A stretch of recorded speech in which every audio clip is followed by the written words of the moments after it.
involved in programmatic efforts and not just the use of slogan. It was at that point, during that march, that I made a decision to lead the Student Nonviolent Coordinating Committee. The cause of black equality will be decided by black people. The media saw the call for black power as a major shift in the civil rights movement. There was a tendency, I thought, to overplay it. There were a lot of new reporters who were new to this beat, who were coming in from a lot of papers around the country as the march began to pick up momentum and as this black power theme began to get some publicity. The second reason was that the theme was never really clearly articulated, or at least what it meant was never clearly defined. And so it was open to very broad interpretations, and there were some whites, for their own reasons, who wanted to take this as a signal of real black hostility and enmity. Hey, what do you know? How you got to go? Don't worry about it. Hey, what do you know? How you got to go? How you got to go? And the strategy coming out of Black Power from SNCC was that blacks should organize with blacks and whites should organize with whites. SNCC took the position that if there was going to be a march in Mississippi, it should be a march that's indigenous, meaning that Mississippians should be involved and we should not call out the liberal armies from the north to come in and assist with that march. So we moved on to work with whites on issues that we felt we should work with. In the next year, that was not civil rights, that was Vietnam. On the other hand, I want to make it clear that As the march neared Canton, Mississippi, reporters played up the differences between Martin Luther King and Stokley Carmichael. Let me say first that this march is nonviolent. It is a nonviolent expression of our determination to be free. This is the principle of the march, and certainly we intend to keep this march nonviolent. Mr. Carmichael, are you as committed to the nonviolent approach as Dr. King is? No, I'm not. Why aren't you? Well, I just don't see it as a way of life. I never have. I also realize that no one in this country is asking the white community in the South to be nonviolent. And that, in a sense, is giving them a free license to go ahead and shoot us at will. The marchers began to set up their tents for the night on the grounds of an all-black school in Canton, Mississippi. Permission to use the school grounds had been granted by the Black School Board, but was later revoked by white city officials. If you continue doing so, you will be placed under arrest. We don't want anybody to move. The time for running has come to an end.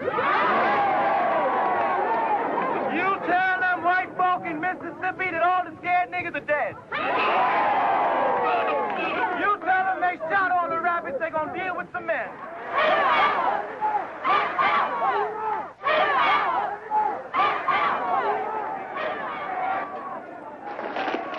Mississippi state troopers who had once been assigned to protect the marchers now took another stance. I want to get this over because this is important. We're going to stick together. If necessary, we are willing to fill up all of the jails in the state of Mississippi. And I don't believe they have enough jails to hold the people if they try to arrest us here.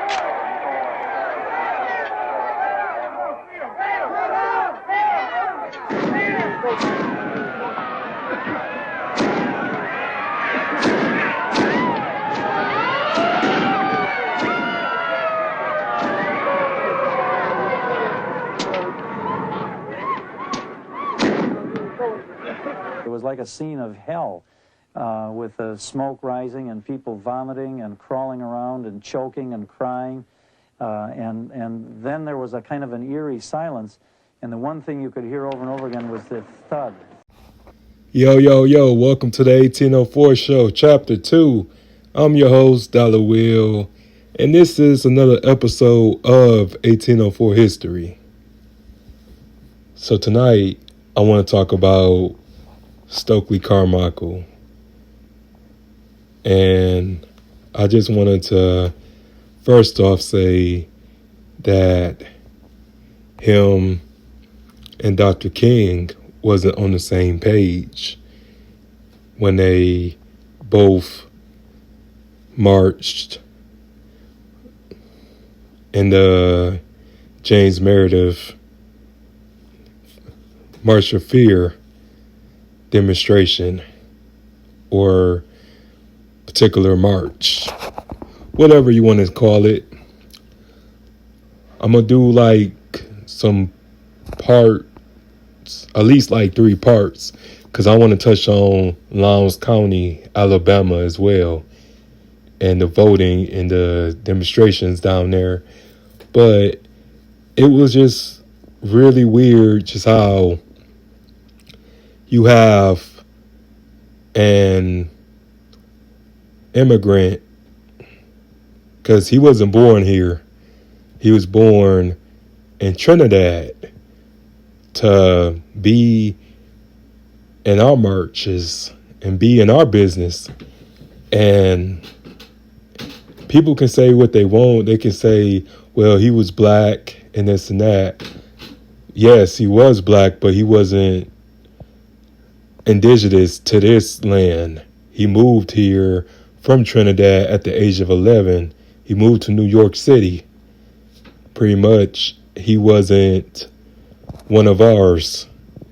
And never experienced racism until he went to the South, because he lived in a mixed community in New York, very diverse and everything.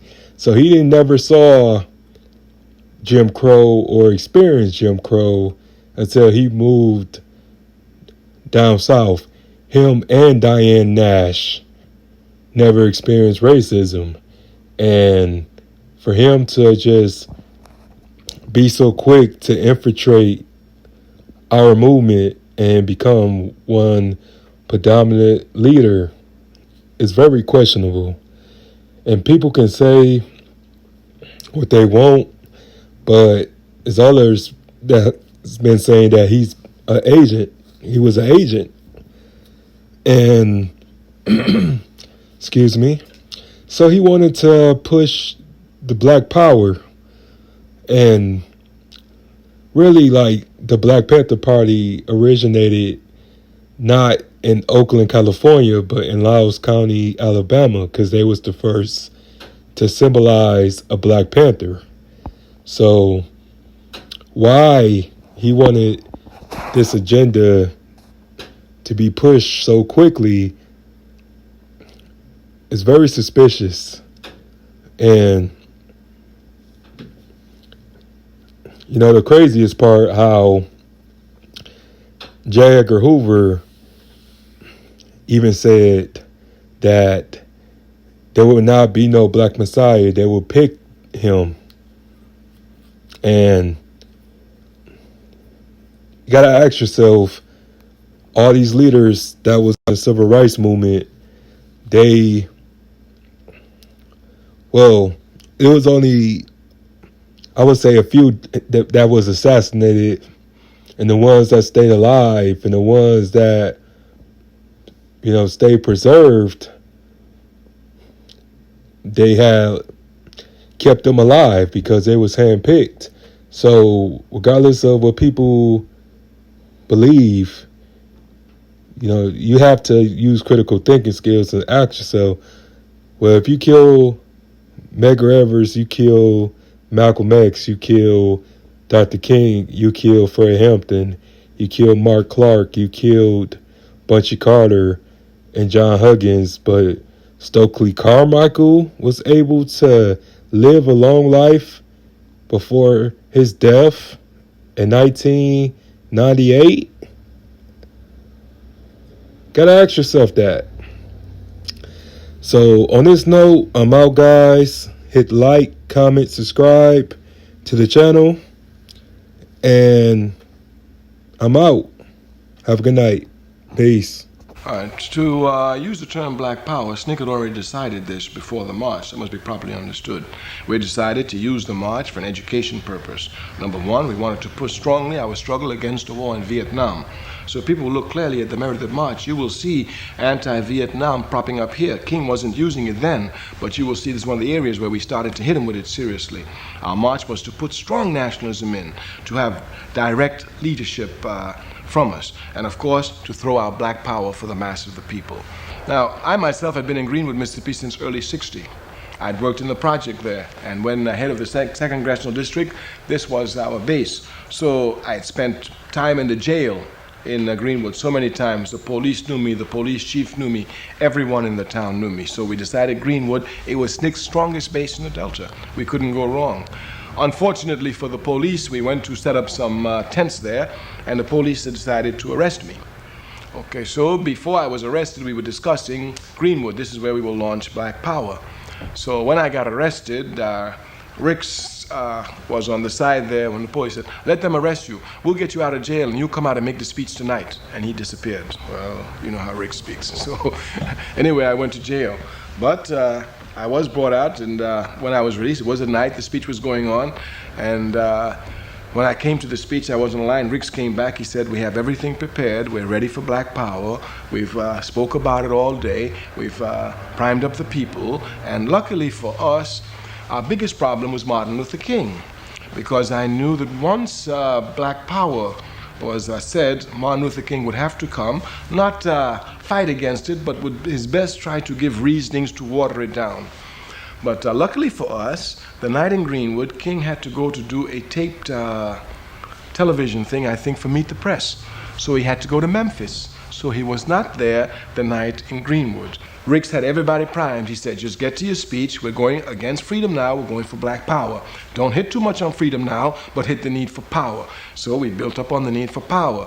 And just when I got there, before I got it, Ricks was there saying, "Hit him now, hit him now." And I kept saying, "Give me time, give me time." When we finally got it and we dropped it, Black Power, well, of course, they had been primed and they responded immediately. But I myself, to be honest, I didn't expect that enthusiastic response. You know, and the enthusiastic response obviously not only shocked me, but gave me more energy to carry it on further. By the time we got down that night, SCLC was running around everywhere. We knew it was finished. We had made our victory. They could not bring it back. It was